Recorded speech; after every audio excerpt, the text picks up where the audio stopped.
বন্ধুরা বাজারে গিয়ে আজকে তরমুজ খেতে খুব ইচ্ছা করছিল, আর সেই কারণে কিন্তু আমি দেখো তরমুজগুলো দেখতে লেগেছি কোনটা তরমুজ ভালো হবে। এই কাকুর দোকানে কিন্তু অনেকগুলো তরমুজ রাখা ছিল, কিন্তু ভালো হবে কিনা সেই সাহসটা আমি পাচ্ছি না। আমি জিজ্ঞাসাও করলাম, তো উনি বললেন কেটে দেখতে হবে। তো যাই হোক, আমি এখন দেখি আর কোথাও যদি থাকে। বাজারে তো অনেকগুলো দোকান বসেছে, তো এইখানে দেখো এই দোকানটাতেও কিন্তু অনেকগুলো তরমুজ আছে মোটামুটি সাইজের, যে একটা গোটা নিলেও আমরা খেয়ে নিতে পারবো। কারণ গোটাটা নিলে কিন্তু খেতে হবে, নাহলে নষ্ট হয়ে গেলে তো উপায় নেই। তো এইখানে মাসিমাকে জিজ্ঞাসা করি কত করে। তো মাসিমা যেটা বলে যে 15 টাকা করে কেজি, মাত্র 15 টাকা কেজি। শুনে তো আমার খুব ভালো লাগলো যে 15 টাকা কেজি তরমুজ। তো আমি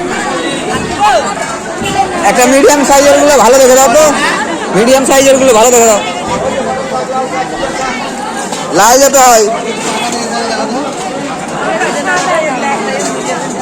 তুমি বেছে দাও একটা। কতটা হচ্ছে, কতটা? এই দেখো কি করছে।